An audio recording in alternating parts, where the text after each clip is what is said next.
Talvez a palavra de ordenamento para a missa deste domingo, 28º do tempo comum, seja a palavra sabedoria. Na primeira leitura, essa sabedoria é mais importante do que o ouro, do que a prata, do que a riqueza deste mundo. Em comparação com ela, o ouro é tratado como se fosse areia e a prata como lama. No salmo de hoje, a sabedoria é o amor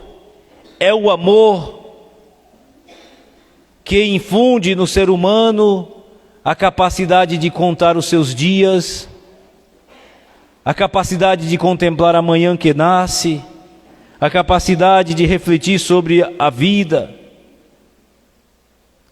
Na segunda leitura, essa sabedoria é a palavra, que é penetrante como uma faca de dois gumes, uma faca que corta dos dois lados, é penetrante, vai na medula, vai na juntura, divide. E o Evangelho, essa sabedoria é o seguimento de Jesus. Penso que talvez se a gente conseguir pelo menos guardar no coração e refletir essas 4 frases. Primeira leitura, sabedoria é mais valiosa do que qualquer riqueza do mundo. Segunda, o Salmo, sabedoria é o amor. Terceira leitura, ou a segunda leitura da carta aos Hebreus, esta sabedoria é uma faca de dois gumes, é uma palavra que corta, que penetra, que vai na alma humana. E no Evangelho, essa sabedoria é a vocação, o seguimento de Jesus, o seguimento a Jesus. Queridos, nós escutamos nesta primeira leitura o livro da sabedoria. Afinal de contas, o que é a sabedoria? Às vezes a gente julga sabedoria com inteligência. Fulano é sábio, mas o que é a sabedoria? Fulano talvez ele pode ter conhecimento. Fulano talvez pode ser inteligente, mas a sabedoria que se apresenta aqui, inclusive a sabedoria aqui está com letra maiúscula. A sabedoria aqui, queridos, é muito mais do que conhecimento. Você pode ter conhecimento e não ser sábio. Você pode ser inteligente, mas não ser sábio. Porque a sabedoria, queridos, para um cristão, a sabedoria não é um conceito, não é um arrumado filosófico. Não é a capacidade lógica de juntar palavras com palavras e montar um pensamento. Sabedoria aqui é uma pessoa. A sabedoria aqui, se vocês colocassem nessa primeira leitura, substituindo a palavra sabedoria com Jesus Cristo, o Filho de Deus, vocês iriam ver que combina perfeitamente. Sabedoria, queridos, é muito mais do que conhecimento. Às vezes nós sabemos alguma coisa e a gente acha que sabe tudo. Às vezes se exibe diante de um público, usando palavras assim muito rebuscadas. Mas isso não é sabedoria, isso é conhecimento.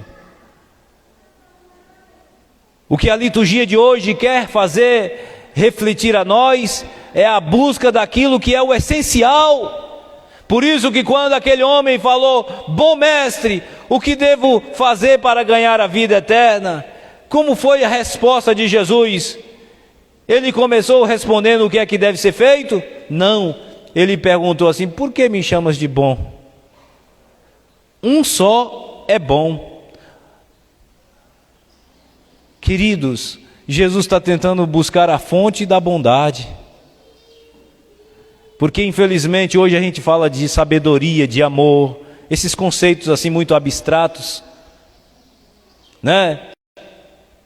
Bondade. A gente precisa saber que se existe a bondade, é porque existe o bem absoluto.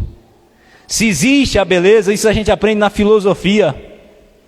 Se existe a beleza, é porque há o belo absoluto. É claro que Albert Einstein dizia que essas coisas não existem. O que existe é tudo, né?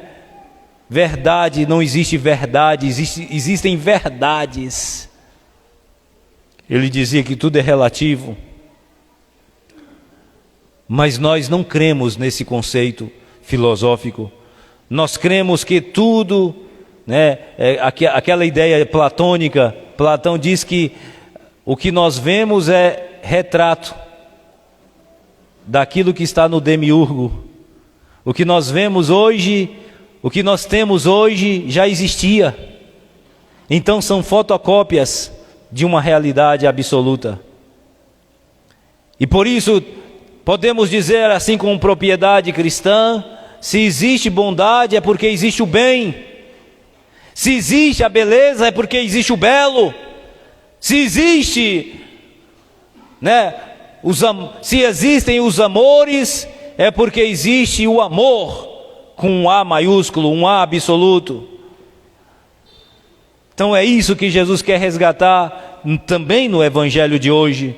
Se existe essa sabedoria, queridos, da primeira leitura, essa sabedoria não é conceito filosófico. Então quando você chegar em sua escola, lá na faculdade, e ver aquele professor assim muito arrojado, nunca diga que ele é um sábio, diga que ele tem conhecimento. Diga que ele adquiriu, talvez, pela capacidade reflexiva de compreender melhor determinadas terminologias. Mas sabedoria, sábio de verdade, é aquele que busca na fonte do saber. Vocês já estão compreendendo onde é que desemboca tudo isso. Sábio é aquele que fez o homem inteligente. Sábio é aquele que fez todas as coisas, como diz a expressão latina, ex nihilo, aquele que do vazio, do nada, fez acontecer alguma coisa. Esse é sábio. Sábio é aquele que faz uma mulher dar à luz uma criança. Sábio é aquele que fez, né, as coisas existirem. Este é sábio. Por isso que preste atenção na primeira leitura. Que leitura linda! A gente deveria repetir em casa.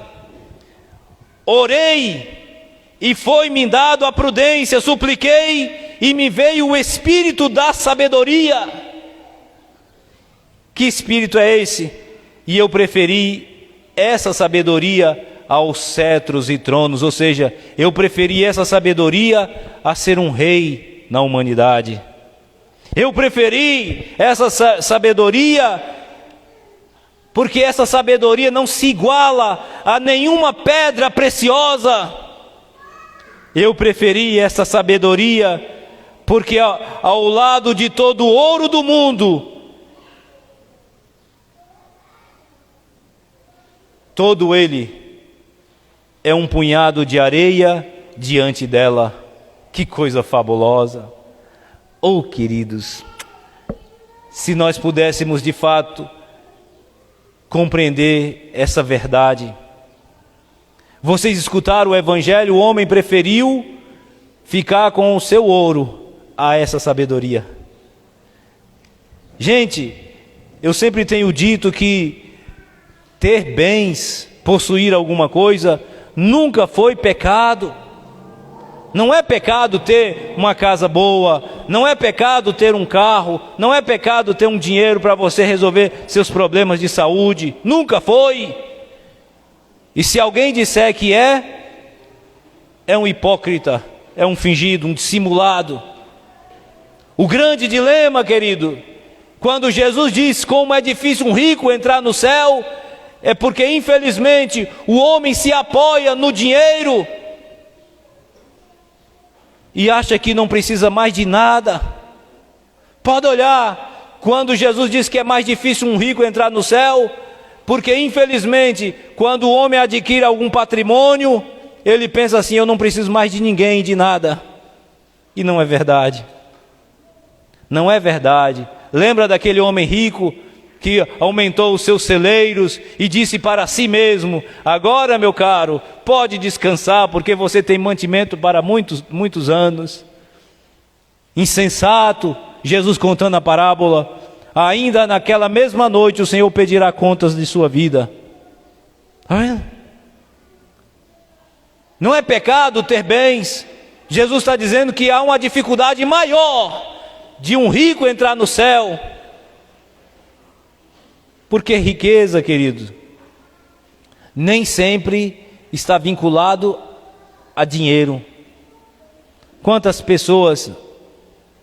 Um dia eu estava citando um padre lá na Diocese de Palmeira dos Índios, que uma vez foi celebrar lá no seminário. Eu nunca esqueço a homilia dele. Hoje ele é bispo, né? Bispo auxiliar, né, dos militares do Brasil, Dom Francisco Falcão. Ele dizia assim: existem 4 tipos de pessoas. Existe o pobre pobre, o pobre rico, o rico rico e o rico pobre. O pobre pobre é aquele que não tem nada e faz questão de mostrar que não tem nada. O pobre rico é aquele que não tem nada, mas tem mania de grandeza. Toma emprestado, faz dívida para mostrar que tem alguma coisa. Nem dorme à noite preocupado: e agora como é que eu faço para pagar minhas contas? Pois é, toma, cara cínica. Eu aprendi, né? Um dia eu escutei minha avó dizendo: nunca coloque o chapéu onde o braço não alcança. Aí às vezes a pessoa chega e quer, né? E aqui vai um conselho para vocês, crianças: nunca exija dos seus pais aquilo que eles não podem lhe dar. Ah, mas eu quero aquela boneca, aquela não sei das quantas, BBB. Saiba que seu pai sabe o quanto é duro, é difícil. Ele trabalha duro para te dar o alimento, a comida, ser uma presença na sua vida. Então nunca exija, porque se você cresce com esse modo de pensar, quando você ficar adulto, como alguns adultos, você vai querer as coisas sem poder. Então receba esse conselho do padre. Se papai ou mamãe não pode comprar aquele Lego, né? Hoje a moda é o Lego, já viu? Você já viu? É Lego, né? É o Lego. Então se o pai não pode comprar o Lego, diga: filho, vamos esperar mais um tempo, porque o Lego é caro, né, Mariano? Tem umas réplicas aí do Lego, mas o Lego mesmo é muito caro. Embora seja muito interessante para a criança, porque ajuda a trabalhar a mente, o raciocínio. Mas se o pai não pode comprar o Lego, se contente com aquele carrinho. Antigamente, né, a gente fazia carrinho de lata. É claro, fica até difícil o padre explicar esse negócio para vocês. Mas quem é do tempo do padre sabe que a gente não tinha condições de comprar aquele carrinho. A gente fazia carrinho de madeira, lata de óleo, né? Eu fiz muitos carrinhos assim. E era caprichoso, com a tampinha na frente, com a portinha que abre, com a direção que virava para um lado e para outro. Era uma coisa fabulosa, né? Um tempo ainda mais remoto, se brincava com o sabugo de milho, né? Talvez você, mais antigo do que o padre, pode lembrar do tempo que você arrancava a espiga verdinha lá na roça, para brincar em casa com a sua irmãzinha, porque ela tem um cabelinho verdinho, né? Aí fica parecendo de fato uma boneca. Coloca lá um olhinho, uma boquinha, fica fabulosa. Tá vendo, crianças? Tá vendo? Sua avó, talvez se você perguntar: ô vó, a senhora já brincou de sabugo de milho? Pergunte a ela, o que ela vai lhe dizer. Então veja, por que eu estou contando essas coisas? É porque a felicidade muitas vezes está para além daquilo que você julga ser. Às vezes você julga que você vai ser feliz se tiver aquela roupa, você vai ser feliz se tiver aquele celular com a maçã comida um pedaço. Tá vendo? Você se contenta até com a banda de uma maçã, né? Eu quero lembrar a vocês que você nunca vai ser feliz de verdade por causa disso. Guarde isso no coração de vocês, porque eu também já guardei e me convenci de que a felicidade ela está sempre para além daquilo que você julga ser a sua felicidade. Isso é sabedoria. Porque na verdade, queridos, querida criançada, às vezes a sua casa está cheia de boneca, de presente, de carrinho, e você ainda precisa de mais e de mais. Eu quero dizer uma coisa para você. Você pode entupir a sua casa de brinquedo, você sempre vai querer mais brinquedo. Porque Deus colocou uma coisa em você que não se realiza com os carrinhos. Ele te colocou o desejo de eternidade, o desejo de chegar até Deus, o desejo de chegar até o céu. Por isso que o ser humano é insatisfeito. Por isso que o homem, a mulher, sempre vai precisar de mais e mais, julgando que precisa disso ou daquilo. Quando na verdade, o que o homem precisa acima de tudo é de Deus. Lembra do que Jesus disse? Mateus capítulo 6, versículo 33. Buscai em primeiro lugar o reino de Deus e a sua justiça, porque as outras coisas virão por acréscimo. Ou seja, o primeiro lugar é sempre essa sabedoria que é uma pessoa. As outras coisas virão por acréscimos. Por isso que ninguém é feliz de verdade por adquirir. Tem um homem aí que está famoso, não vou dizer o nome dele, porque outro dia eu falei alguma coisa aqui, alguém falou assim: padre, cuidado, o senhor vai ficar citando o nome do povo aí, depois o senhor recebe um processo. Então eu vou me evitar. Mas é um homem que está chegando aos níveis do trilhardário, um homem que tem 3 bilhões. Dizem que tem países por aí que não tem nem tudo isso. O homem que está aí na pomposidade, no topo. Né? O padre falou: já sei quem é, padre, eu escutei isso aí também. Tudo bem. Tudo bem, o homem quer conquistar o planeta Terra. Mas na verdade, queridos, ninguém é dono de nada disso. Ninguém é dono absolutamente de nada. Nós estamos aqui passando uma chuvinha que passa. Senhor, o que é o homem, para dele assim vos lembrardes e tratardes com tanto carinho? Pouco abaixo de Deus o fizestes, coroando de glória e esplendor, diz o Salmo 8º.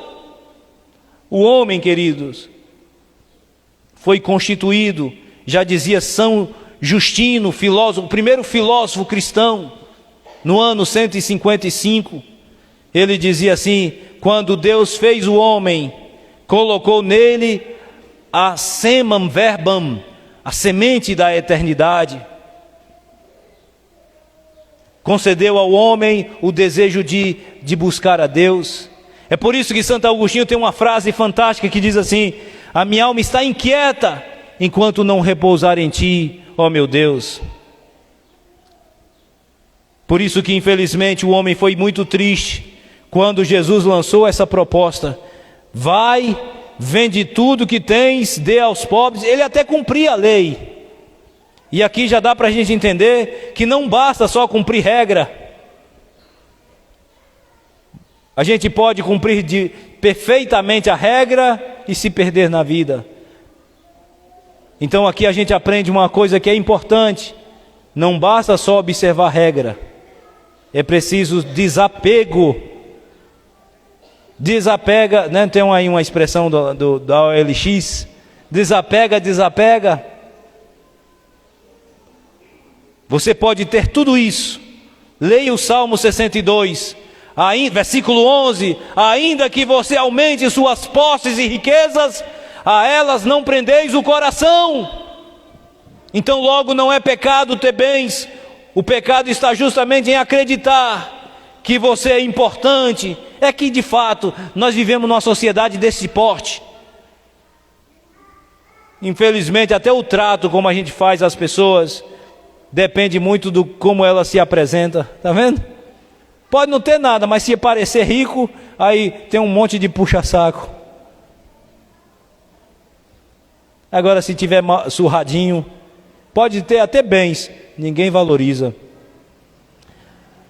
Eu não sei na loja lá de Manuel Importado, mas a gente sabe que existem algumas lojas por aí que te julgam pela roupa.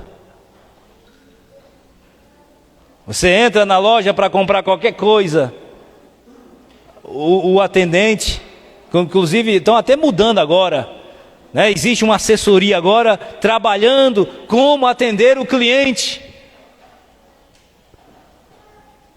Mas infelizmente, se você tiver maltrapilho, o senhor quer o quê? Pronto, já vai passando. Mas se você tiver arrumado, se você for um charlatão, um embromeiro, né? Sei lá, alguém que surrupeia as coisas alheias, se tiver arrumadão, todo mundo te atende bem. Venha cá e desce as coisas todas, né? Queridos, vivemos uma sociedade onde o valor da pessoa está naquilo que ela aparenta ter. Isso não é bom para quem é cristão. Isso nunca foi bom. Nosso Senhor não te julga pelo que você tem, mas por aquilo que você é. Vamos então levar essa mensagem para casa. Por isso, aqui eu faço um apelo a vocês, queridas crianças. Nunca ache melhor do que a outra porque você tem uma bonequinha maior.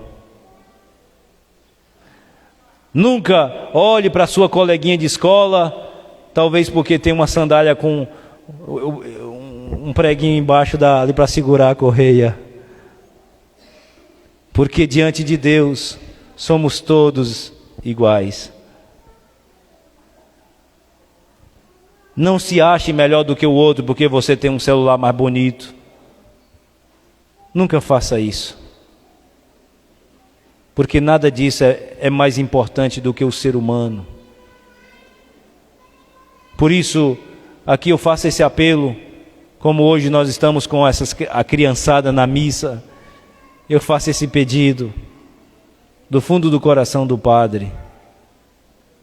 Nunca force seu pai a comprar coisas que não podem comprar. Seja paciente, seja obediente e seja sobretudo singelo, simples. Saiba que o pai tem se esforçado muito para dar o melhor que pode, mas a gente sabe que nem sempre o melhor é aquilo que você julga ser o melhor. Por isso, só te peço uma coisa, querida criança, se você pode ser exigente, seja nesse ponto. Peça a seu pai ou a mãe, ensine-me a rezar e a buscar com sabedoria o que é essencial. Peça aos seus pais que ensine aquilo que nunca vai passar. Passa céu e terra, passa a sua vida, mas isso nunca passa. Peça a eles que ensine a buscar aquilo que é essencial. Que Deus abençoe a todos nós e a vocês, criançada.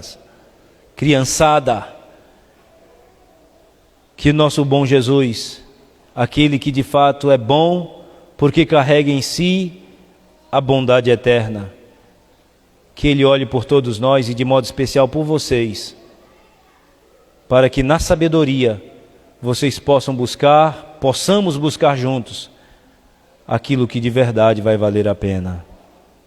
Nós deixamos tudo para te seguir, dizia São Pedro. E Jesus garantiu: aquele que tiver deixado de lado o acidental pelo essencial, esse certamente vai viver a vida eterna em Deus. Nada é mais importante do que Ele, nem a nossa família, nem os nossos filhos, nem a nossa casa, nem os nossos campos. Nada disso é mais importante do que Deus, porque tudo isso passa. Somente Deus permanece. E eu encerro contando uma história de um homem, de um americano, que dizia assim: é interessante o bicho homem, ele gasta a saúde para juntar dinheiro, depois gasta o dinheiro para recuperar a saúde, vive no presente loucamente pelo futuro, que não consegue nem o presente nem o futuro.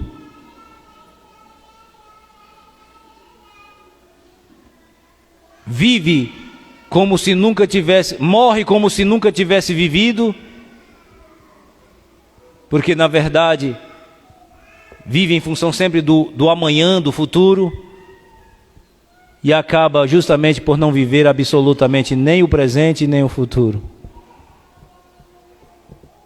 Que Deus abençoe a todos nós e que a gente possa buscar o essencial, porque as outras coisas pode ter certeza que elas virão por acréscimo.